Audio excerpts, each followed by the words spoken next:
ಇದು ಸಾಗರ ಜೋಗ ರಸ್ತೆಯಲ್ಲಿರುವ ಏಜಿಸ್ auto gas ಬಂಕಿಗೆ auto ಚಾಲಕರು ಗ್ಯಾಸಿಗಾಗಿ ಪರದಾಡುತ್ತಿರುವುದು. ಹೆಚ್ಚು ಕಡಿಮೆ 100ರಿಂದ 200 ಮೀಟ್ರ್ವರೆಗೂ ಈ ಆಟೋ ಲೈನ್ ನಿಂತಿದೆ. ಕಾರಣ ಇವರಿಗೆ 4-5 ದಿನದಿಂದ ಇವರಿಗೆ ಗ್ಯಾಸ್ ಸಿಗ್ತಾ ಇಲ್ಲ. ಹಾಗಾಗಿ ಇವರು ಬಾಡಿಗೆ ಮಾಡೋದು ಮತ್ತು ಜೀವನ ಮಾಡೋದು ತುಂಬ ಕಷ್ಟವಾಗಿದೆ. ಹಾಗಾಗಿ ಒಂದು ಗ್ಯಾಸಿಗೋಸ್ಕರ ಈ ಆಟೋ ಚಾಲಕರು ಪರದಾಡ್ತಿದ್ದಾರೆ. ಸರತಿ ಸಾಲಿನಲ್ಲಿ ನಿಂತು ದಿನ ಬೆಳಗ್ಗಿಂದ ಕಾದು ಗ್ಯಾಸನ್ನು ಹಾಕ್ಸ್ಕೋ ಪರಿಸ್ಥಿತಿ ಬಂದಿದೆ. ಇದಕ್ಕೆ ಜನರ ಈ ಆಟೋ ಚಾಲಕರ ಕಷ್ಟವನ್ನು ಸರ್ಕಾರ ಕೂಡಲೇ ಅರ್ಥ ಮಾಡ್ಕೋಬೇಕು. ಹೀಗೆ ಈ ಒಂದು ಆಟೋ ಚಾಲಕರ ಸಮಸ್ಯೆಗೆ ಅವರ ಆಟೋ ಚಾಲಕ ಸಂಘದ ಅಧ್ಯಕ್ಷರು ಮಾತಾಡ್ತಾರೆ. ಅವರ ಸಮಸ್ಯೆಗಳನ್ನು ಕೇಳೋಣ.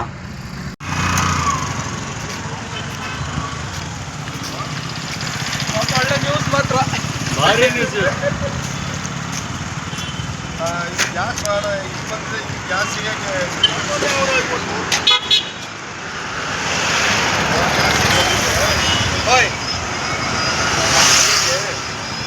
ಈಗ ಜೂಮ್ ಮಾಡಬೇಕು. ಅಲ್ಲಿ ಹೋಗಿದೆ ಸಾಗರದಲ್ಲಿ ಆಟೋ ಗ್ಯಾಸ್ ಇಲ್ಲದೆ ಆಟೋ ಚಾಲಕರು ಪರದಾಡ್ತಿದ್ದಾರೆ. ಈ ಸಾಗರದ ಆಟೋ ಸಂಘದ ಅಧ್ಯಕ್ಷರು ನಾರಾಯಣಪ್ಪನವರು ನಮ್ಮ ಹತ್ರ ಇದ್ದಾರೆ.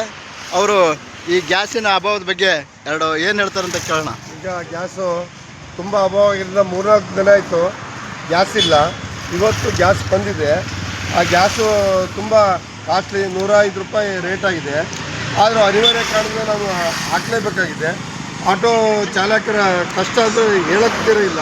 ಪಾಪ ಆಟೋನೇ ನಂಬ್ಕೊಂಡು ಬಾಡಿಗೆ ಮನೆ ಮಾಡಿಕೊಂಡು ಜೀವನ ಸಾಗಿಸೋದು ತುಂಬ ಕಷ್ಟ ಆಗಿದೆ. ಹಾಗಾಗಿ ಆಟೋ ಚಾಲಕರ ಗೋಳಂತೂ ಇನ್ನೂ ಮುಟ್ಟಿದೆ, ಆ ರೀತಿ ಆಗಿದೆ. ಅದಕ್ಕಾಗಿ ಸರ್ಕಾರ ಇದ್ರ ಬಗ್ಗೆ ಹೆಚ್ಚಿನದಾಗಿ ಆಟೋ ಚಾಲಕರ ಬಗ್ಗೆ ಹೆಚ್ಚಿನ ಗಮನ ಹರಿಸಬೇಕಾಗಿ ಕಾಳಕದಿಂದ ಕೇಳ್ತಾ ಇದ್ದೀವಿ.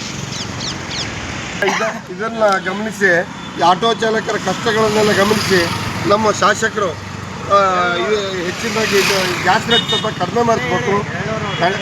ಗೋಪಾಲ್ ಶಿಂಬಳವರು ನಮ್ಮ ಆಟೋ ಚಾಲಕರ ಕಷ್ಟವನ್ನು ಗಮನಿಸಿ ಗ್ಯಾಸ್ ರೇಟನ್ನು ಸ್ವಲ್ಪ ಕಡಿಮೆ ಮಾಡಿಸ್ಬಿಟ್ರೆ ಏನೋ ಒಂಥರ ಜೀವನ ಸಾಗಿಸ್ಬೋದು. ಇಲ್ಲ ಅಂದರೆ ಭಾಳ ಕಷ್ಟ ಆಗುತ್ತೆ.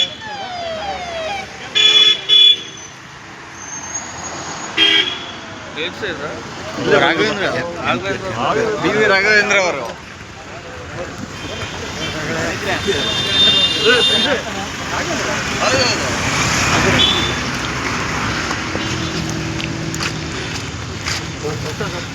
ಈಗ 3-4 ದಿನ ಆಯಿತು ಗ್ಯಾಸ್ ಇಲ್ಲದೆ. ಇವತ್ತು ಬಂದಿದೆ. ರೇಟು 105 ರೂಪಾಯಿ ರೇಟ್ ಆಯಿತು. ಮೊದಲು 80 80ಗೆ 105 ರೂಪಾಯಿ ಸಮಸ್ಯೆಗೆ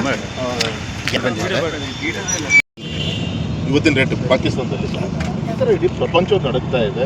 ಇನ್ನೊಂದು 15 ದಿನದಲ್ಲಿ ಇವೆಲ್ಲ ಸರಿಯಾಗ್ತದೆ ನಾವು ನಿರೀಕ್ಷೆ ಮಾಡ್ತಾ ಇದ್ದೀವಿ. ಬೇರೆ ದಾರಿ ಇಲ್ಲ ಅದನ್ನು ಇಟ್ಕೊಂಡು ಹೋಗಿ. ಆದರೆ ಅದ್ರ ಮಧ್ಯೆನೂ ಕೂಡ ನಮ್ಮ ಪ್ರೊಡಕ್ಷನ್, ನಮ್ಮ ಭಾರತದಲ್ಲಿರುವಂಥ 20-30% ನಮ್ಮ ಕೆಪಾಸಿಟಿ ಇದೆ. ಪ್ರೊಡಕ್ಷನ್ ಹೆಚ್ಚಿಗೆ ಮಾಡ್ಕೊಂಡಿದ್ದೀವಿ.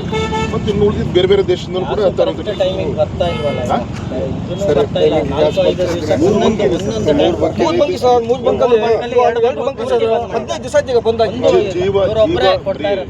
ಈಗ ನಿಮ್ಮಂಥ ರೈತರ ಮಕ್ಕಳೇ ಸೈನಿಕರು. ಇವತ್ತು ಮೊದಲು 1 ಹಡಗು ಹೋಗಿ ತುಂಬ್ಕೊ ಬರ್ತಿತ್ತು. ಈ 1 ಹಡಗಿಗೆ 4 ಹಡಗು ಸೈನಿಕರು ಹೋಗಿ ರಕ್ಷಣೆಯಲ್ಲಿ ತೊಗೊಂಡ್ಬರ್ಬೇಕು. ಜೀವದ ಭಯ ಬಿಟ್ಟು ಹೋಗಿ ತರ್ತಾ ಇದ್ದಾರೆ. ಇವತ್ತು 10 ರೂಪಾಯಿಲಾಗೋ ಕೆಲಸ ಇವತ್ತು